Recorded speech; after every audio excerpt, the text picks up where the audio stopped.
கண்ணியத்துக்குரிய ஏக இறைவன் அல்லாஹ்வின் நல்லடியார்களே, உங்கள் அனைவருக்கும் அந்த ஏக இறைவனுடைய அருள் உண்டாவதாக. இன்றைய காலகட்டத்தில் இஸ்லாமியராக நாம் பல பிரிவுகளாக இருக்கிறோண்டு எல்லா மக்களும் சொல்ல ஆரம்பிச்சிட்டாங்க. கொஞ்சம் கொஞ்சமாக இருந்துச்சு, இப்போ எல்லாருமே சொல்ல ஆரம்பிச்சிட்டாங்க. இஸ்லாத்துலேயும் பிரிவு இருக்குது, இவங்களும் பிரிஞ்சு இருக்காங்கங்கிறாங்க. அதே மாதிரி சமுதாய தலைவர் அவங்கள ஒட்டி உள்ள அரசியல்வாதிகளும் சொல்கிறாங்க. சமுதாய தலைவர்கள், சமுதாய அரசியல் தலைவர் அவங்களுக்கும் மற்ற அரசியல் தலைவரும் சொல்கிறாங்க, நீங்கள் இப்படி பிரிஞ்சிருக்கிறீங்களே, நாங்கள் எப்படி சீட்டு கொடுப்போம், ஆளுக்கு 2 சீட்டு தான் கொடுக்க முடியும் அப்படிங்கிற அளவுக்கு சொல்கிறாங்க. பிரிவினை பிரிஞ்சிருக்குன்னு அவங்களும் சொல்கிறாங்க. அதே மாதிரி மார்க்க அறிவியல் விஷயத்தில் பார்த்திங்கன்னா அவங்களும் பிரிவினை தான் இருக்காங்க. சுன்னத்தி ஜமாத்துங்கிறாங்க, ஷியா ஜமாத்துங்கிறாங்க, அடுத்து தௌஹீத் ஜமாத்துங்கிறாங்க, அப்புறம் தப்லீக் ஜமாத்துங்கிறாங்க. தப்லீக்லேயும் பிரிஞ்சுட்டாங்க, ஜாக்லேயும் தௌஹீதுலேயும் நிறையா பிரிஞ்சுட்டாங்க. இயக்கத்துலேயும் பிரிவினை வந்துருச்சு, தௌஹீதுலேயும் பிரிவினை வந்துருச்சு, சுன்னத் ஜமாத்துலேயும் பிரிவினை வந்துச்சு. இப்போ இதுக்கு என்ன அர்த்தம்? எது உண்மை, எது சத்தியம் சொல்லணும். அப்போ இறைவனுடைய வார்த்தையை நாம் கவனிக்காமல் இருக்கோமா, இல்லை இறைவனுடைய வார்த்தையை நம்ம ஆய்வு பண்ணாமல் இருக்கோமா, இல்லை இறைவன் வார்த்தையை தெரிஞ்சு தான் இந்த மாதிரி நம்ம செய்கிறோமா அப்படிங்கிறத நினைக்கணும். நம்மக்கிட்ட ஒற்றுமை வேணும். ஒன்று கூடணும்னா எப்படி கூட முடியும்? ஒரு கொடையின் கீழே தான் வர முடியும். இப்போ ஒரு கொடையின் கீழே வரணுன்னாக்கா நாம் குரானை தான் மெயினாக. அந்த குரானில் என்ன சொல்லப்பட்டது அப்படின்னு பார்த்தீங்கன்னாக்கா, இன்றைக்கி சுன்னத் ஜமாத்துங்கிறாங்க, தௌஹீத் ஜமாத்துங்கிறாங்க, ஷியா ஜமாத்துங்கிறாங்க, தப்லீக் ஜமாத்துங்கிறாங்க, இன்னும் ஏகப்பட்ட ஜமாத்து, காதியானி, அந்த ஜமாத்து, இந்த ஜமாத்துன்னு பல ஜமாத் சொல்கிறாங்க. அப்படி எல்லா ஜமாத்தையும் சொன்னாலும் அந்தந்த ஜமாத்துக்கு இந்த பேர் தான் அழகான பேர். இப்போ தௌஹீதுனா டாலரை நிமித்தி சொல்கிறாங்க, நாங்கள் தௌஹீதுவாதி, நாங்கள் சுன்னத் ஜமாத்து அப்படின்னு அந்த அந்த ஹெட்டிங்கை மேம்படுத்தி வேகமாக பேசுகிறாங்க. நாங்கள்லாம் தௌஹீது, நாங்கள்லாம் சுன்னத் ஜமாத்து, நாங்கள்லாம் ஷியா ஜமாத்து, இப்படி பேசுகிறாங்க பாருங்கள். நாங்கள்லாம் தப்லீக் ஜமாத்து, இதெல்லாம் ஒரு ஆணவம் மாதிரி பேசுகிறாங்க. சரி, ஆணவம் இல்லை அப்படின்னா கூட எந்த ஜமாத்தில் இருக்குங்கிறத அதை மேலோங்க வைக்கிறாங்க. அப்படி மேலோங்க வைக்கலாமா அப்படின்னாக்கா இந்த வார்த்தையெல்லாம் பாருங்கள், சுன்னத்து ஜமாத்து, தௌஹீத் ஜமாத்து, தப்லீக் ஜமாத்து, ஷியா ஜமாத்து, இந்த மாதிரி ஒவ்வொரு பேர் வைக்கிறாங்க பாருங்கள். இதெல்லாம் அழகான சொல்லா அப்படின்னா இதெல்லாம் அழகான சொல் இல்லை. ஏன் அழகான சொல் இல்லைன்னா அல்லாஹ்வுடைய வார்த்தையை வச்சு இதெல்லாம் பார்த்தீங்கன்னாக்கா அழகான சொல்ல. அப்போ இவங்களுக்கெல்லாம் எது அழகான சொல்லுன்னாக்கா 22வது அத்தியாயம் 78வது வசனம். ஹஜ்ஜில் 22வது அத்தியாயம், ஹஜ்ஜினுடைய அத்தியாயத்தில் 78வது வசனத்தில் சொன்னால், யாரெல்லாம் அல்லாஹ்வையும் அல்லாஹ்வுடைய வேதங்களையும் அல்லாஹ்வுடைய தூதர்களையும் அல்லாஹ்வுடைய மலக்குகளையும் அல்லாஹ்வுடைய டே ஆஃப் ஜட்ஜ்மெண்ட்டை நம்புகிறார்களோ அவர்களுக்கு அல்லாஹ் வச்ச பேர் முஸ்லீம். அப்படி தான் சொல்கிறான். உங்களுக்கு நான் முஸ்லீம் என்று பெயர் வைத்தேன். சம்மாக்குமுல் முஸ்லீம்.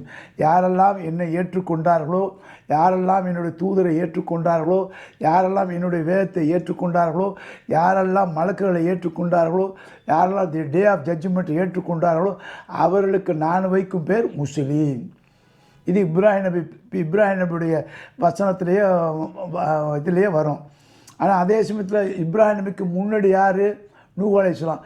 நூஹ் அலைஹிஸ்ஸலாமே அல்லாஹ் சொல்கிறான், அன் அக்கூன மினல் முஸ்லீம், நான் முஸ்லீமாக இருக்க ஏவப்பட்டுள்ளேன். அப்போ முஸ்லீம்னா அல்லாஹ்வை ஏற்றுக்கொண்டவர்கள், அல்லாஹ்வுடைய வேதத்தை ஏற்றுக்கொண்டவர்கள், அல்லாஹ்வுடைய தூதரை ஏற்றுக்கொண்டவர்கள், அல்லாஹ்வுடைய ஏஞ்சலை ஏற்றுக்கொண்டவர்கள், அல்லாஹ்வுடைய மறுமை நாளை ஏற்றுக்கொண்டவர்கள், இப்படி ஏற்றுக்கொண்டவர்கள் அல்லாஹ் சொன்னால் இவர்கள் கட்டுப்பட்டவர்கள், சரண்டட், சப்மிட்டர்.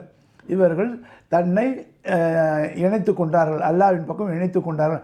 அப்போ சப்மிட்டரு, சரண்டர் அப்படிங்கிறது தான் முஸ்லீம்னு அர்த்தம். முஸ்லீம்னா அல்லாஹ்வை ஏற்றுக்கொண்டு அவன் வழிப்படி நடக்கக்கூடிய ஒரு பேர் தான் முஸ்லீம்.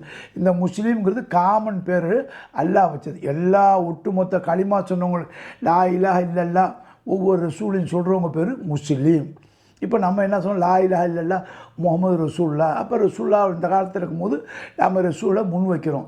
அப்போ யாரெல்லாம் லா இலாஹ இல்லல்லான்னு சொல்கிறாங்களோ, அல்லாஹ்வை தவிர கடவுள் இல்லைன்னு யார் சொல்கிறாங்களோ அவர்களுக்கு அல்லாஹ் வைத்த பேர் முஸ்லீம். இந்த சொல் தான் அழகான சொல். இந்த சொல்லை கொண்டு போய் நீங்கள் ஷியாவில் வச்சு பாருங்கள், தௌஹீதில் வச்சு பாருங்கள், சுன்னத் ஜமாத்தில் வச்சு பாருங்கள், தௌஹீத் ஜமாத்தில் வச்சு பாருங்கள். இந்த எல்லா பேரை விட இந்த முஸ்லீம்ங்கிற வார்த்தை தான் அழகான சொல். இது நான் வச்ச பேர் அப்படிங்கிறான். அப்போ தான் வைத்த பேருக்கு வந்து பட்ட பேர் சூட்டாதீர்கள் என்று 100 இடத்துலையும் சொல்லலாம். அல்லாஹ் வந்து பட்ட பேர் சூட்டாதீங்கிறான். இப்போ என்னுடைய தாப்பனா எனக்கு வச்ச பேர் அமீர் ஜவஹர், இதுக்கு ஒரு பட்ட பேர் சூட்டாதீங்கிறான்.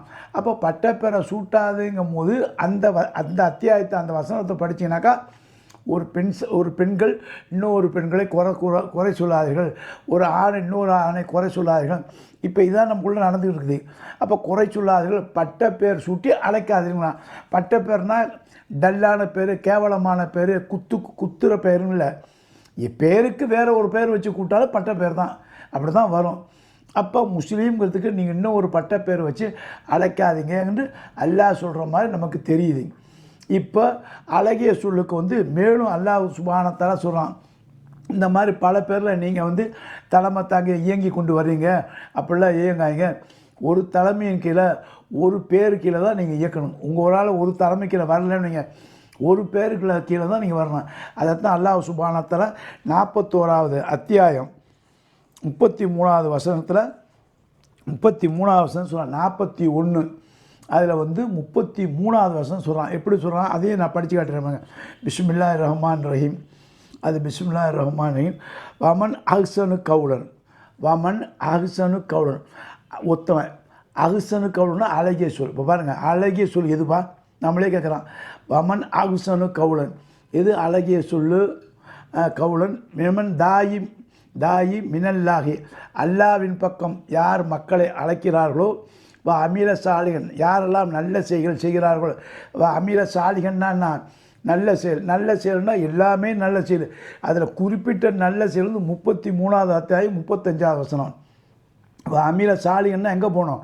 33வது அத்தியாயத்தில் 35வது வசனத்தில் சொன்னும் போது தான் அமீர சாலிகன், ஒரு ஆண் பெண்ணு அப்படியே வரிசை பண்ணி கொடுப்பான். அந்த அமீர சாலிகன், இந்த சாலிகான செயலை யார் செய்கிறார்களோ அவர்கள் கால சொல்வார்கள், இன்னனி மினல் முஸ்லிமீன், இன்னனி நான் ஒரு முஸ்லீம்னு சொல்லுவார். நான் அல்லாஹ்வுக்கு கட்டுப்பட்டவன், அல்லாஹ்வுடைய வேதத்துக்கு கட்டுப்பட்டவன், அல்லாஹ்வுடைய ரசூலுக்கு கட்டுப்பட்டவன், அல்லாஹ்வுடைய மறுமை நாள் நம்புகிறவன், இப்படி சொல்கிறவன் தான் அல்லாஹ்வுக்கு கட்டுப்பட்டவன், இவன் பேர் தான் முஸ்லீம். இதை விட ஒரு அழகிய சொல் யாரால் சொல்ல முடியும்? அழகிய சொல் வமின் அஹ்சனு கவுலன், எவன் ஒருத்தன் அழகிய சொல் சொல்கிறானாக்கா இந்த அழகிய சொல்லுங்கிறது முஸ்லீம்ங்கிறது தான் அழகிய சொல். இந்த சொல்லுக்கு வேறு எந்த சொல்லும் நிகர் இல்லை, இந்த சொல்லுக்கு சரியான சொல் இல்லை. என்னைக்கு அல்லாஹ்வுக்கு நிகர் எதுவும் இல்லைங்கிறனோ அல்லாஹ் வச்ச பேருக்கு நிகர் இல்லை. இந்த பேருக்கு நிகர் எந்த பேரும் இல்லை. அதுதான் அஹ்சனு கவுலன். அழகிய சொல் எது? முஸ்லீம். காண மினல் முஸ்லீம், நான் முஸ்லீமாக இருக்க ஏவப்பட்டுள்ளேன், நான் அல்லாஹ்வுடைய அடிமை, நான் அல்லாஹ்வுக்கு கட்டுப்பட்டவன். முஸ்லீம்னா கட்டுப்பட்டவன். அந்த கட்டுப்பட்டவங்கள அமீர சாலிகான அமல் செய்கிறவன் சொல்லிவிட்டு கால இன்னும் மினல் முஸ்லீம். ஒவ்வொரு இறை தூதரையும் தான் சொன்னாங்க. நூஹ் அலைஹிஸ்ஸலாம் கால இன்னும் மினல் முஸ்லீம், நான் முஸ்லீமாக இருக்க ஏவப்பட்டுள்ளேன் அல்லாஹ்வால். ஈசா நபியும் தான் சொல்கிறாங்க, மூசா நபியும் தான் சொல்கிறாங்க, முகமது நபி ஸல்லல்லாஹு இதான் சொல்கிறாங்க. அப்போ அல்லாவை ஏற்றுக்கொண்டு இந்த களிமாவை சொல்கிறார்களோ, இந்த களிமாக்கு சொந்தக்காரன் சொல்கிறார்களோ அவர்கள் முஸ்லீம் என்று தான் சொல்லணுமே தவிர. இப்போ இந்த அழகிய சொல்லு இருக்கு பாருங்கள், முஸ்லீம்ன்ற அழகிய சொல்லு. இந்த முஸ்லீம்ன்ற அழகிய சொல்லை விட்டுட்டு உங்களுக்கு உங்கள் குரூப்புக்கு ஒவ்வொரு பேரை வச்சிங்கனாக்கா, நாங்கள்லாம் முஸ்லீம்னாக்கா இந்த முஸ்லீமுக்கு இந்தந்த பேர் இருக்குன்னா நீங்கள் அடையாளம் சொன்னீங்கன்னாக்கா நீங்கள் குற்றவாளிகள் தான். இந்த குற்றவாளியை நீங்கள் தான் பொறுப்பு. அந்த முஸ்லீமுக்கு ஒரு கூடுதல் ஒரு பேர் எக்ஸ்ட்ரா பேர் வச்சிங்கனாக்கா அதுக்கு பதில் சொல்ல வேண்டியது நீங்கள் தான். நிச்சயமாக அல்லாஹ்விடம் நீங்கள் பதில் சொல்லித்தான் ஆகணும். ஆனால் நீங்கள் சொல்கிற பதில் வந்து நிச்சயமாக அல்லாஹ் ஏற்றுக்கொள்ள மாட்டான். குர்ஆனில் தான் தெரியுது. குர்ஆனில் அல்லாஹ்வுடைய வசனப்படி நிச்சயமாக ஏற்றுக்கொள்ள மாட்டான். நம்ம மற்ற மக்களுக்காக சொல்லலாம், நாங்கள் வியாபாரத்துக்காக வச்சுக்கிட்டோம், அதுக்காக வச்சுட்டோம், அங்கேருந்து வந்தோம், இங்கே இதெல்லாம் சொல்ல முடியாது. ஒரே வார்த்தை, முஸ்லீம்னா முஸ்லீம் தான். No Shia, no Sunni, no தௌஹீது, நோ தப்லீக்கு, நோ மற்ற ஜமாத்து. எந்த ஜமாத்தில் களிமா சொன்னவர் எல்லாம் வந்து ஒரே வார்த்தை முஸ்லீம் தான். அல்லாஹ்வுடைய கயிற்றை பிடித்து கொள்ளுங்கள் அப்படின்னு சொல்லும்போது அந்த கயிறாகிய குர்ஆன் சொல்கிறது அல்லாஹ்வுடைய வார்த்தை. அது ரிட்டன்லேயே சொல்லிட்டான், இந்த கித்தாபிலே சொல்லிட்டான். காண இன்ன மினல் முஸ்லிமின், நாங்கள் முஸ்லீமாக இருக்க ஏவப்பட்டுள்ளேன். அதைத்தான் தொழுகையிலும் சொல்லும்போது இன்ன சலாத்தி மையாத்த மாத்தில்லாஹி ரப்பில் ஆலமின் லா ஷரீக்க வபித்தாலிக்கு உமிர்த்து அனாமுல் முஸ்லிமின்.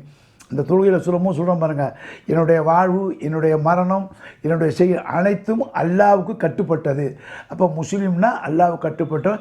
அந்த வார்த்தையில் இருக்கணும். மற்ற வார்த்தை எது இருந்தாலும் நீங்கள் தான் ஜவாப்தாரி, நீங்கள் தான் இறைவனோட பதில் சொல்லணும். அந்த பதில் இறைவனால் ஏற்றுக்கொள்ளப்படுமாங்கிறது நீங்களே யோசனை பண்ணீங்க. அஸ்ஸலாமு அலைக்கும் வரஹ்மத்துல்லாஹி வபரகாத்துஹு.